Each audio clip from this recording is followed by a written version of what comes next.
Good day, all. Today, I'm just going to walk us through how actually to create a budget in Excel. So, in Excel, when you talk about Excel, people they think about people like accountants or bookkeepers that actually use Excel in their job space. But actually, Excel is a great tool to use in a personal space because you can do budgets on it. You can plan birthdays. You can actually set your calendar in it. There are many things that you can actually use Excel for events, budgeting events, like planning your wording, etc.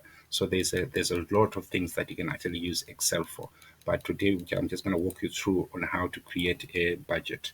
So in here I've created a few lines. You can see on the details we've got the income and spending. So basically when you're looking at your finance, remember that you have to have money coming in, that's your income, and money going out, that's your spending. So you need to know what you need to like an evaluation of what kind of income streams do you have in your that are bringing money into your pot, into your income pot, and also you need to know what are the expenses that you're actually paying, or what is taking your money out. So what is the thing that are causing your money to flow out of your pot, your income pot. So you need to define those. So actually, maybe what you need to do is to take a stop. If you've never done a budget before, do not be afraid, because that's the best way actually to manage your money. Because if you don't know where your money is going to, you will never be able to manage it. And if you don't know what sort of income are you having, you'll never know how to actually to actually maximize it. So you need actually to have a list. So here I've got income. So my two income buckets I've got is a salary and a side hustle, because I'm assuming I'm an employee.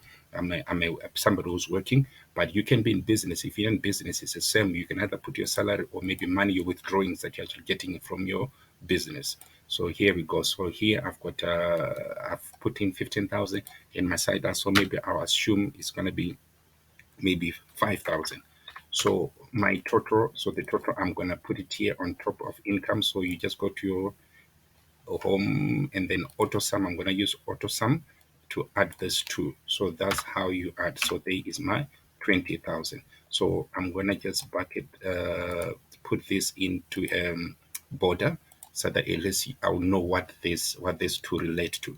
And the other thing that you need to do is to make your budget look exquisite. So I'm just gonna go to my home and then I'm gonna go to my indent. So this one I'm gonna indent this so that at least the two are inside and my income is on the left. And then on my spending I'm gonna do the same. So I'm gonna just delete this extra row, and then I'm gonna put my border here.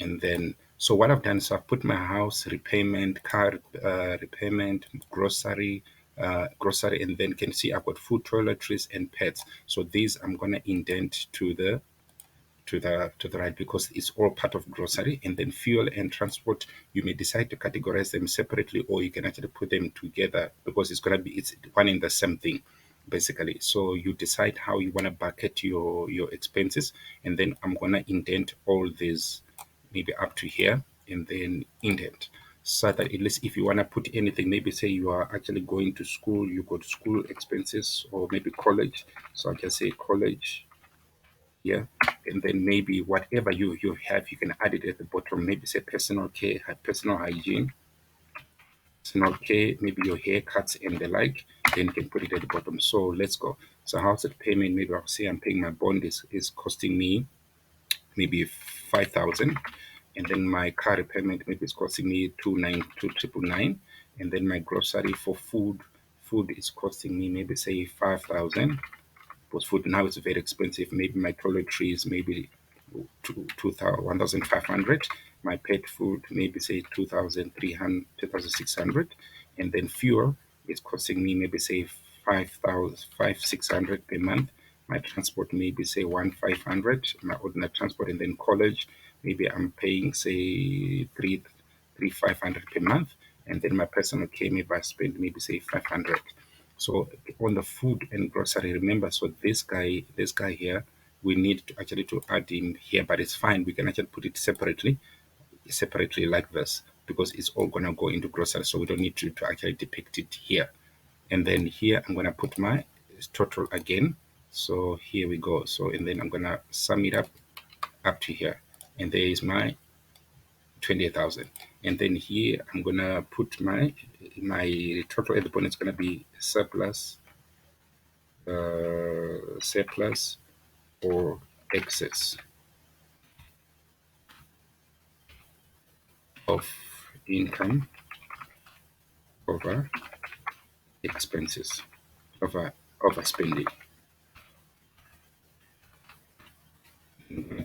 Here, so basically, this guy, because you need to know of your income less your spending, whether you are in a loss position or in an excess position where you have got, do you have a surplus or are you having excess of expenditure over income.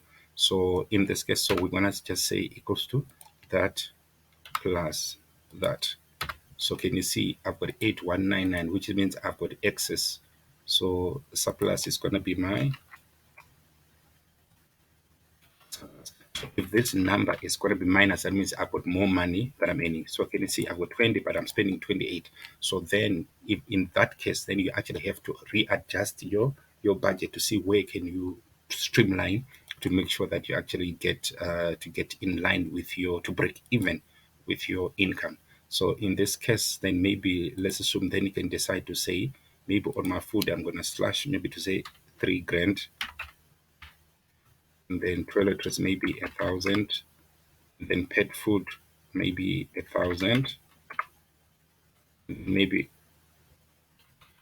fuel. Maybe you decide to say I'm going to take a if with a I'm going to ride with a friend, so maybe I'm going to spend 1,000, and there you go, 501. So that's how you do your budget. And then the other thing, we just need to make it nice. I can see the formatting of the numbers is not right, so then you can just click on this comma, and then it's done. And then maybe if you don't want the zeros, then you click on this indent.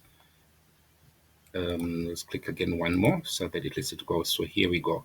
And then the headers must always be bold, or you can choose not to have them bold. It's up to you. And there I go. I'm gonna make this bold, and then I'm gonna make this central. And then my name, I'm gonna put my. Then you can put your name here and the budget. And then this again, this two, we're gonna make them bold, and then these two. So I'm holding my control down, select those two, and then I'm gonna click bold. So here we go. So just going to double click this one, and then the other thing that I'm going to do, I'm going to just click on view, and then freeze pens, and then freeze, so that if your budget is longer, then you can actually view your headers and your rows, your raw headers. So that's basically how you do a budget. And then let's assume you want to add something, so you can come in here, and then you can actually add, and then click in, right click, and then click insert, and then maybe we want to add maybe say we went entertainment, that's for movies, entertainment, and then you add maybe say your movies, maybe say 300, and then that's good. That's actually how you create a budget. So check how easy it is, and then you can actually apply it in your life. I hope this helps. If you need any help on actually how to do it effectively, just reach out and we'll be able to assist you. Enjoy the rest of your day. Thank you.